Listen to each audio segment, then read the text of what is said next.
तो देखो भाई चैप्टर में हमें क्या करना है, डेप्रिसिएशन आज का चैप्टर हमारे पास स्टार्ट कर रहे हैं हम लोग। तो तुम्हारी बुक का कौन सा चैप्टर है ये? न्यू एडिशन के हिसाब से 15 चैप्टर अवेलेबल है, ओल्ड एडिशन में थोड़ा आगे पीछे हो सकता है, बट चैप्टर है तुम्हारे पास कोर्स में, समझ के रखो। सबसे बढ़िया चैप्टर तुम्हारे 11th क्लास का अकाउंटिंग इक्वेशन के बाद जिस प्रैक्टिकल चैप्टर में मजा आने वाला है वो यही है। ठीक है, क्या है चैप्टर के अंदर? हमें कुछ नहीं करना, हमें डेप्रिसिएशन चार्ज करना है। अब एक पॉइंट समझ में आता है कि डेप्रिसिएशन किस पे लगता है, किस पे लगता है डेप? डेप हमेशा चार्ज होता है किसके ऊपर? एसेट्स पे नहीं, फिक्स्ड। फिक्स्ड में भी कौन से वाले? फिक्स्ड में भी कौन से? टेंजिबल वाले। तो जितने भी मेरे फिक्स्ड एसेट्स होते हैं और जो टेंजिबल होते हैं उन पर क्या लगता है? हमेशा डेप्रिसिएशन चार्ज किया जाता है। तो डेप्रिसिएशन के बारे में अगर हम बात करें तो डेप्रिसिएशन है क्या? ठीक है, डेप्रिसिएशन एक कह सकते हो आप कि इट इज अ फिक्स्ड, बताता हूं अभी, fixed non cash expense for the business. भाई हमारे बिजनेस के एक पॉइंट ऑफ व्यू से अगर बात करें तो ये डेप्रिसिएशन एग्जैक्टली होता क्या है? डेप्रिसिएशन एक तरीके का क्या है? फिक्स्ड नॉन कैश एक्सपेंस के तरीके से काम करता है। मतलब आप मान के चलो कि ये एक ऐसा खर्चा है जो आपका लगेगा ही लगेगा, आप इससे बच नहीं सकते, बिकॉज किसी भी बिजनेस को रन करने के लिए फिक्स एसेट्स जरूरी है और फिक्स एसेट्स पे डैप लगना बहुत जरूरी है। ठीक है, आप अगर फिक्स एसेट्स यूज कर रहे हो तो डैप लगेगा ही लगेगा और इसमें और कोई सिचुएशन नहीं आती। अब इसे रिकॉर्ड कहां करते हैं? It is recorded in profit and loss account. किस तरफ रिकॉर्ड करोगे आप इसे? हमेशा खर्चे की साइड। तो खर्चे की साइड कौन सी होती है मेरी? Debit side. तो यहां पर आपको पता होना चाहिए कि ये कहां रिकॉर्ड किया जाता है, बिकॉज ये क्वेश्चन जो पॉइंट में लिखा रहा हूं सारे के सारे ये आपके 1 मार्कर क्वेश्चंस के लिए इंपॉर्टेंट है सारे के सारे। ठीक है, तो पता होना चाहिए रिकॉर्डिंग्स कहां कहां की जाती है। तो पहला पॉइंट हमारे पास कवर हो गया। नाउ डेप्रिसिएशन को हम एक और तरीके से बोल सकते हैं, it is also known as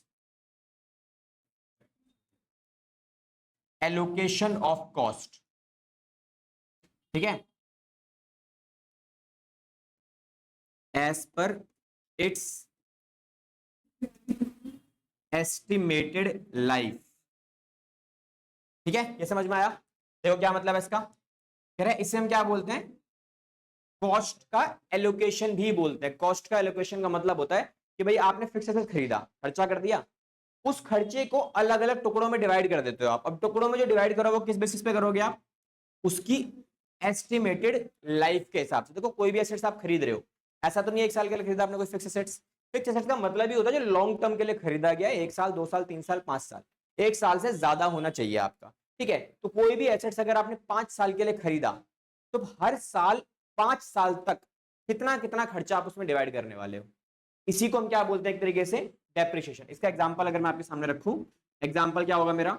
जैसे मैंने कोई एसेट खरीदा, ठीक है, कॉस्ट ऑफ, लेट सपोज मैंने मशीन खरीद ली एक। अब बिजनेस में मशीन तो खरीदते ही है, कोई ना कोई मशीन आएगी हमारे पास। अब उस मशीन की लेट सपोज हमारी प्राइस बनती है 1 लाख रुपए। ठीक है, क्या प्राइस बना मेरा? 1 लाख रुपए का। और क्वेश्चन आपको यहां पे इसके अंदर एस्टिमेटेड लाइफ देगा इसकी, इस एसेट्स को आपने कितने टाइम ड्यूरेशन के लिए परचेज किया है।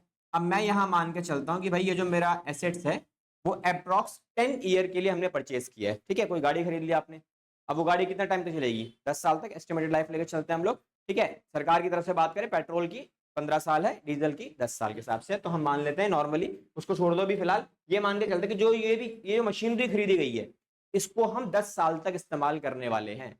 तो अगर मुझे कोई बोले कि सर ये 1 लाख का खर्चा है, इसका मतलब ये हुआ कि आपने अगले 10 साल के लिए किया है। तो अगर मुझे कोई पूछे कि सर इसमें आप 1 साल में कितना यूज करने वाले हो, 1 साल में आप इस 10 लाख को में से कितना कितना यूज करने वाले हो, तो हम क्या बोलेंगे?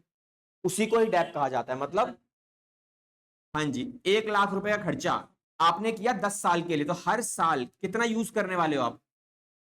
एक तरीके से 10-10 हजार रुपए आप हर साल इसमें से यूज करने वाले हो। तो जैसे ही आप 10,000 रुपए एक साल दर साल निकालते रहोगे तो 10 साल के बाद ये जीरो हो जाएगा अपने आप। इसी को क्या बोला जाता है? डेप्रिशिएशन। और डेप्रिशिएशन हमेशा जो भी निकलेगा वो कैसे निकलेगा, एनुअली निकलेगा। एनुअली का मतलब होता है कि हर साल लगेगा डेप्रिसिएशन, वो लगना ही लगना है। ठीक है, तो ये आप लिख सकते हो फिलहाल के लिए भी आप। फिर इसके बाद इसका प्रैक्टिकल वाले पोर्शन के ऊपर काम करेंगे कि प्रैक्टिकल एग्जैक्टली कैसे बनता है इसका। ठीक है, और थोड़ा बहुत प्रैक्टिकल का साथ थ्योरी भी आएगी।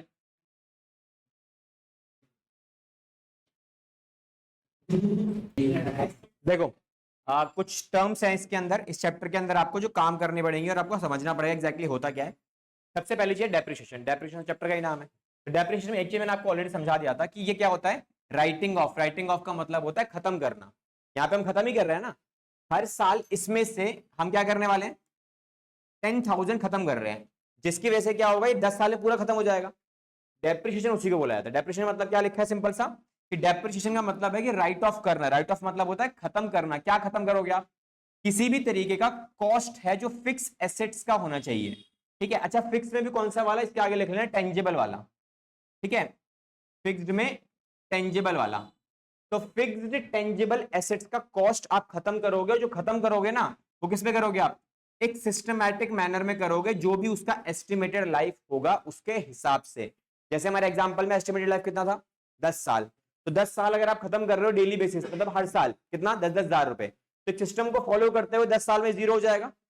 ये होता है डेप्रिसिएशन। डेप्रिसिएशन हमेशा किस पे लगता है, बस ये ध्यान रखो आप, किस पे लगेगा हमेशा, ये टेंजिबल एसेट्स पे।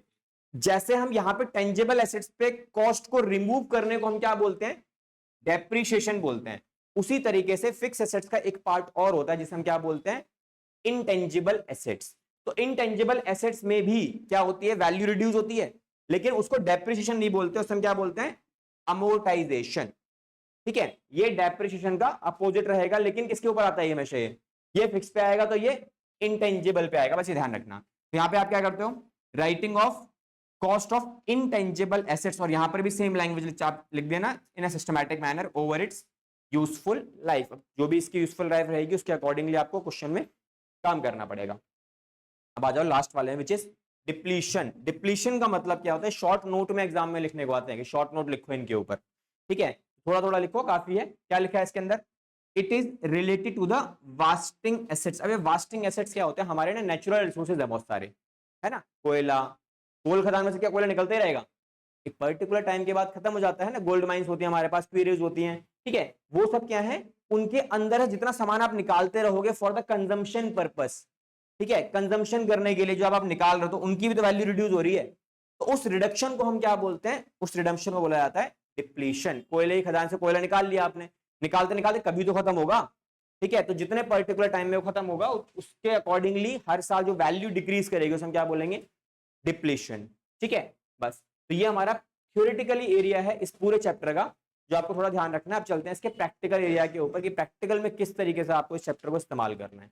तो देखो, क्या टेंजिबल का डेप्रिसिएशन होता है ना, टेंजिबल का मतलब होता है, देखो हर बिजनेस में ना एसेट्स के जो कैटेगरीज है, फिक्स एसेट्स वाले, कुछ एसेट्स ऐसे जिन्हें हम देख सकते हैं, जिन्हें हम छू भी सकते हैं, जैसे फर्नीचर है, ये बोर्ड है, क्या है, टेंजिबल एसेट्स है मेरा, ये फिर परचेज किया लॉन्ग टर्म के लिए, किया है फर्नीचर जिस पे तुम बैठे हो, ये क्या है, ये भी एक लॉन्ग टर्म एसेट्स है मेरा।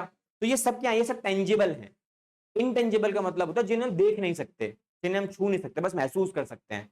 गुडविल हो गया, पेटेंट हो गया, कॉपीराइट हो गया, ट्रेडमार्क हो गया, ये सब चीजें किसमें आती है, ये सब इंटेंजिबल एसेट्स के अंदर आती है। क्लियर, चलो अब आ जाओ इसके बाद अगले पार्ट के ऊपर, जिसमें हम लोग क्या सीखने वाले हैं कि एग्जैक्टली डेप्रिसिएशन कैसे कैलकुलेट करना पड़ता है।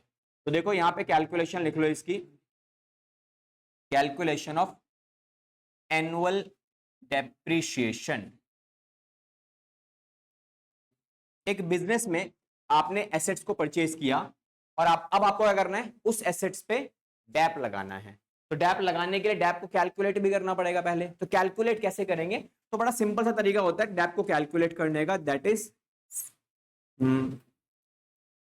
कॉस्ट ऑफ एसेट्स, कितने का खरीदा आपने, और उसमें से माइनस कर दो आप क्या, स्क्रैप वैल्यू। ठीक है, और नीचे क्या लिखेंगे हम इसके, that is estimated life of assets.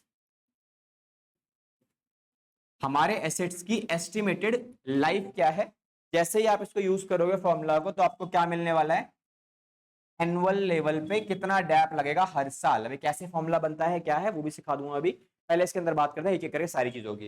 What is cost of assets, ठीक है, कॉस्ट ऑफ एसेट्स की बात करूं तो कॉस्ट ऑफ एसेट्स का सिंपल सा मतलब होता है कि किसी एसेट्स को इस्तेमाल करने के लिए आपने कितना खर्चा किया। मतलब किसी भी एसेट्स को आप लेके आए, जब लेके आए तो क्या उसे डायरेक्टली यूज करने लग जाओगे आप?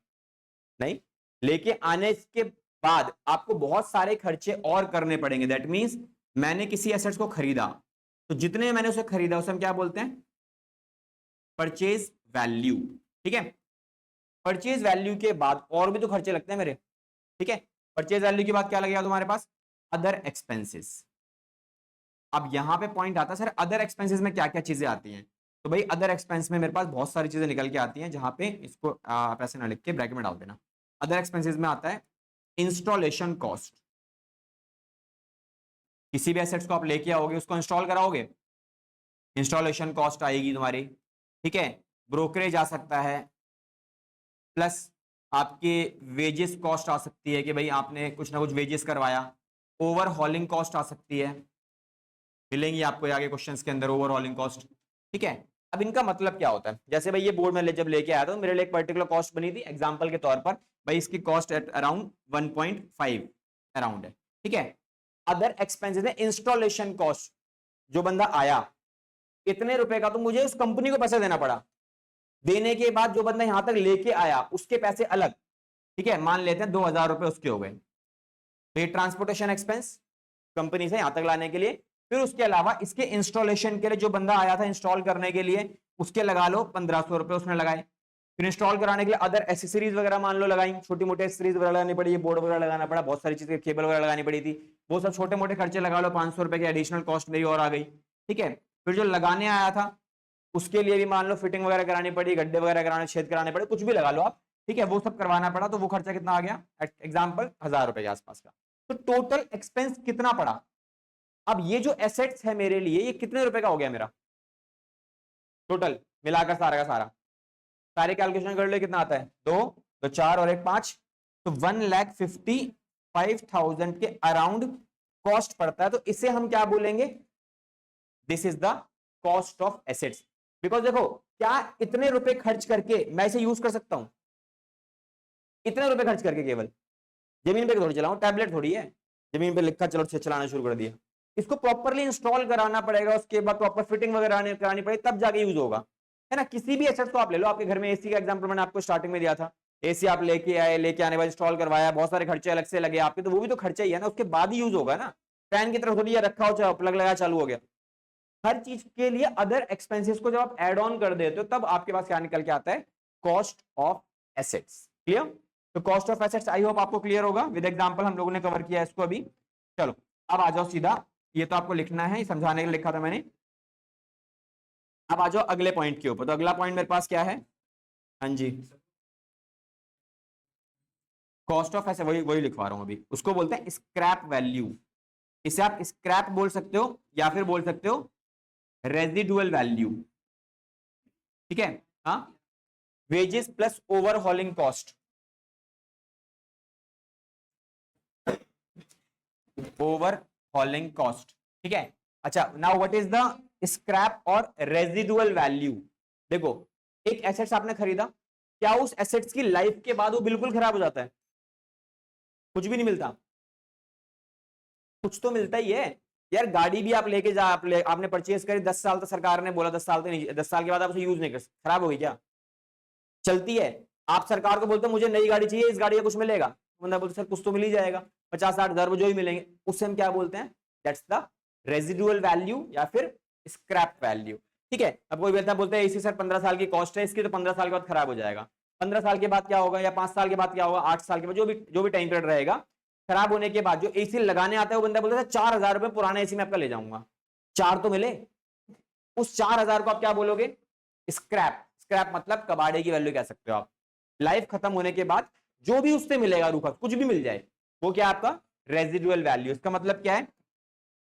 Amount received from sale of assets, from sale of fixed assets after estimated life, after estimated life. ये क्लियर है? कि एस्टिमेटेड लाइफ खत्म होने के बाद जो भी पैसा आपको उसे बेचकर मिलेगा उसे हम क्या बोलते हैं, स्क्रैप वैल्यू या फिर residual value. I hope estimated life तो वैसे क्लियर है तुम लोगों को कि उसकी अनुमानित जिंदगी कितनी है, और ये अनुमान पे चलती है, चलने को चले तो चलता रहे, ना चले तो कल ही खराब हो जाए। ठीक है, वैसे भी जितने फिक्स एसेट्स होते हैं वो सब वारंटी के साथ तो आते ही हैं, एटलीस्ट 1 साल तो। ठीक है, उसके बाद खराब हो गया तो कंपनी वो तो आपके ऊपर ही डिपेंड करता है चला कैसे रहे हो। देन तो ये हमारे पास क्या निकल के आता है, एनुअल डेप्रिसिएशन। क्लियर हुआ? चलो, from sale of fixed assets, from sale of fixed assets after estimated life, 1 साल जो भी उसकी जिंदगी है वो खत्म होने के बाद जो पैसा आपको रिकवर हो जाएगा उसे हम क्या बोलते हैं, एस्टिमेटेड लाइफ के बाद जो पैसा रिसीव हुआ उसे स्क्रैप वैल्यू कहा जाता है। ठीक है, चलो अरे काम करते हैं, एक चीज और पूछी जाती है क्वेश्चन में, that is rate of depreciation. ठीक है, डेप्रिशिएशन का रेट कैसे निकालोगे, ये क्वेश्चन एग्जाम में 1 मार्कर में आता है, छोटे छोटे क्वेश्चन। ठीक है, कैसे निकालोगे डेप्रिशिएशन का रेट, एनुअल लेवल पे कितना डेप लगा, एनुअल डेप्रिशिएशन डिवाइड बाय में कॉस्ट ऑफ एसेट्स। भाई आपके एसेट्स की कॉस्ट क्या है, स्क्रैप वैल्यू माइनस नहीं करनी आपको, केवल कॉस्ट ऑफ एसेट्स। ठीक है, तो ये हमारे पास क्या निकल के आता है, rate of depreciation. Done.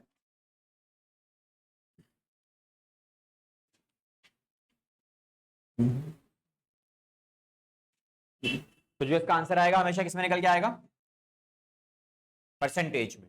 Done. चलो ये लिख लो, फिर एक क्वेश्चन दिखाते हैं इसका, क्वेश्चन एग्जाम में कैसा निकल के आता है, क्या होता है तुम्हारे पास।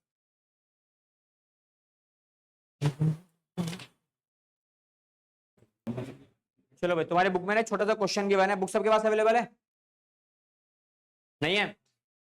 चलो कोई नहीं, क्वेश्चन लिख लो छोटा सा। एक्स लिमिटेड परचेज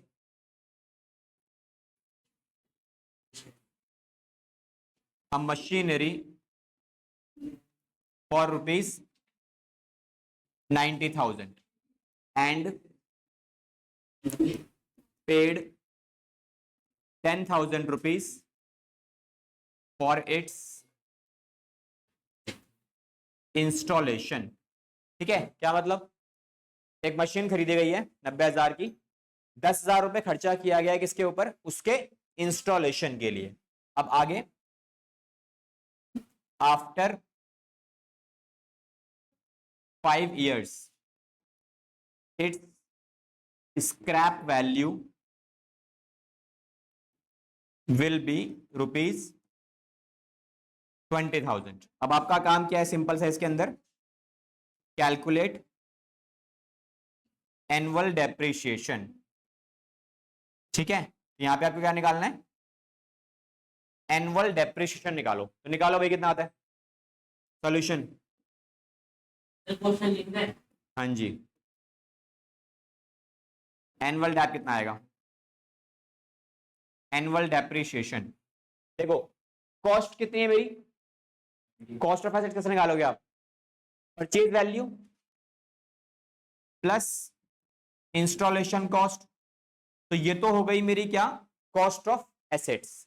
अब 1 साल यूज करने के बाद, मतलब 5 साल हमारी एस्टिमेटेड लाइफ है इसकी, 5 साल यूज करने के बाद आपका स्क्रैप वैल्यू कितना है मेरा, 20,000 रुपए, और इसका एस्टिमेटेड लाइफ 5 साल, तो वैल्यू कितनी आती है, 80,000 डिवाइड बाय 5, तो फाइनल वैल्यू कितनी आएगी तुम्हारे पास, 16,000 रुपए।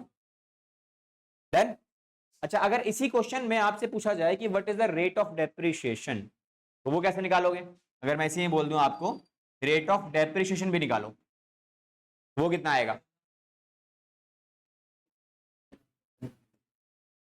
तो यहां हम लोग निकालेंगे नीचे रेट ऑफ डेप्रिशिएशन, ये कितना आएगा,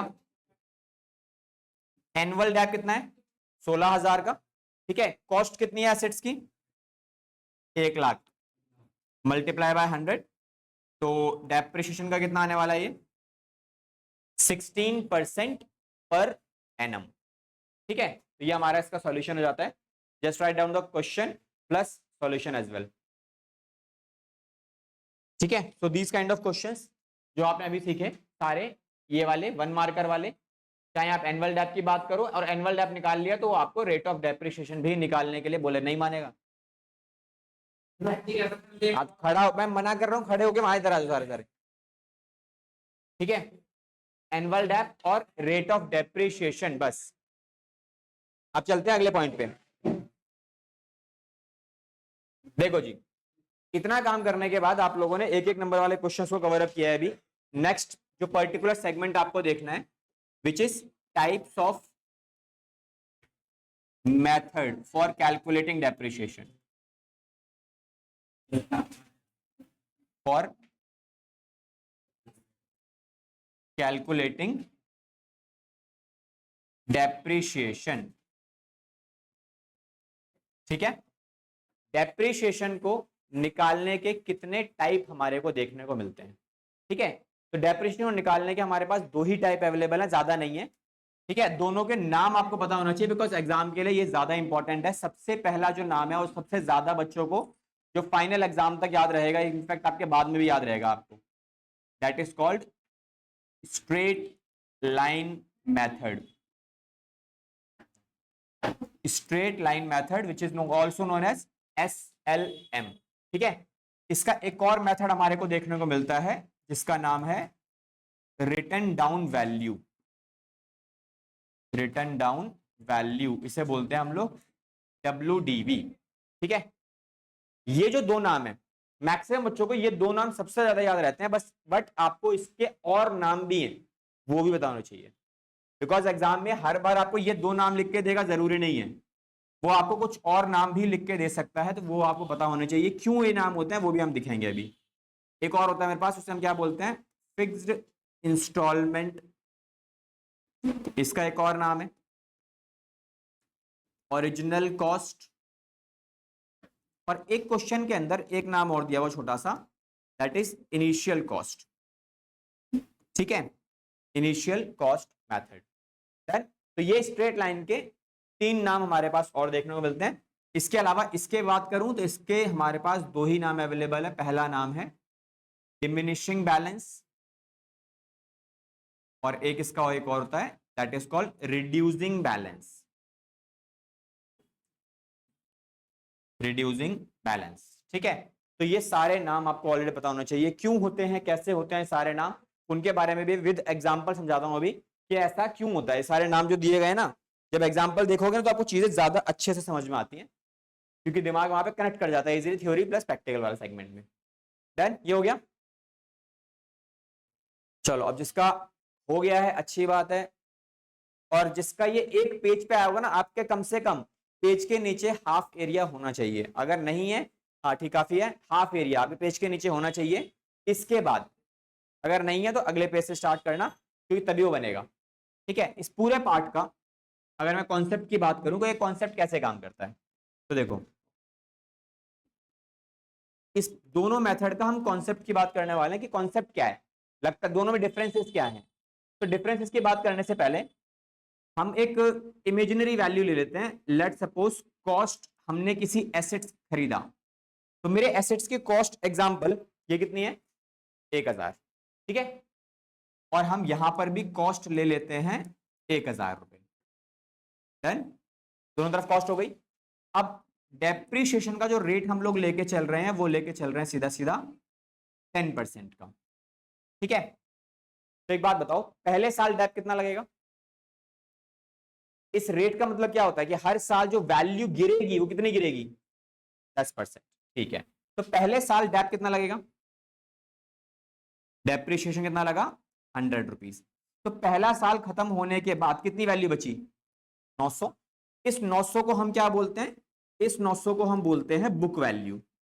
बुक वैल्यू मतलब हमारे हिसाब से एक साल पूरा होने के बाद ये एसेट्स कितने का बचा, बुक्स ऑफ अकाउंट्स के हिसाब से 900 का। एक्चुअल में कितना है वो एक अलग बात है। अच्छा, यहां 900 बचा, एक बार इसमें भी देख लेते हैं, इस पे डेप कितना लगेगा, सेम वही 10% के हिसाब से कितना, 100 रुपए। तो यहां पर भी कितना बचा, 900।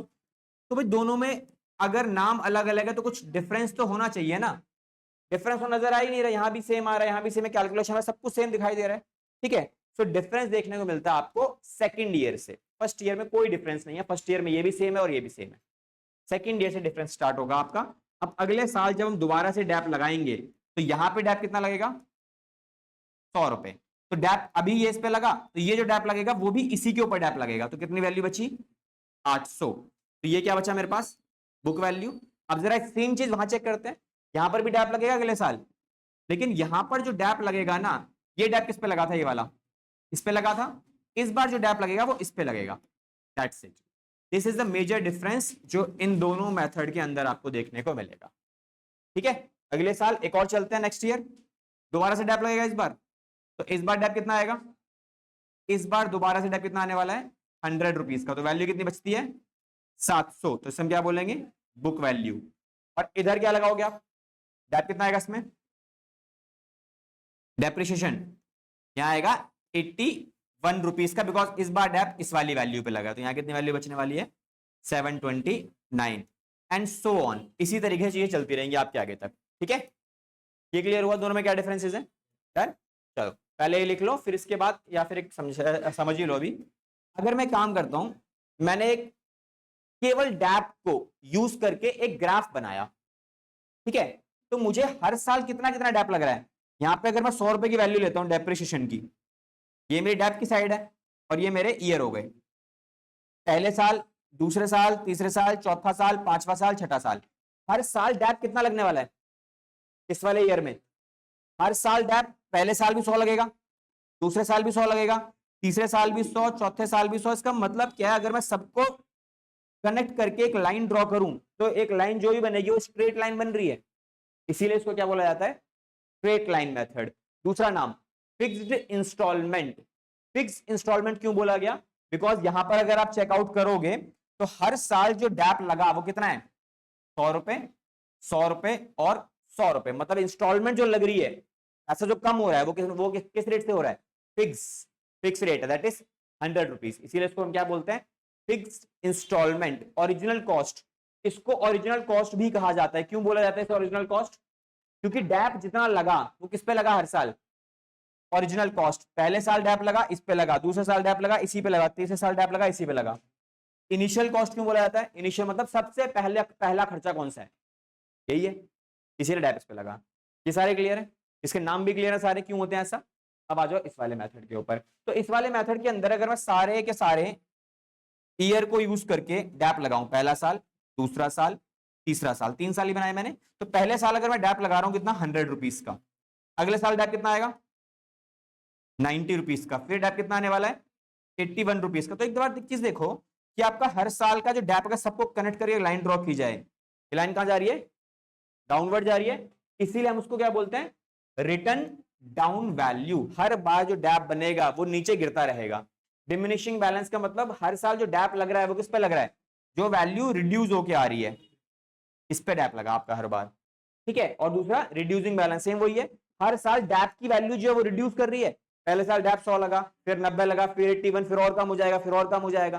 दैट मींस डैप हमेशा रिड्यूस करता रहेगा। ठीक है, या फिर रिड्यूसिंग वैल्यू, जो वैल्यू रिड्यूस करके आएगी उस पर डैप लगेगा, इसीलिए इसको क्या बोला जाता है, रिड्यूसिंग वैल्यू, डिमिनिशिंग और रिटर्न डाउन। हमारे चार्ट के हिसाब से ये आप कवर कर सकते हो। ठीक है, जस्ट राइट इट डाउन। इसके बाद प्रैक्टिकल जो पार्ट बनेगा इसका वो नेक्स्ट क्लास से स्टार्ट करेंगे।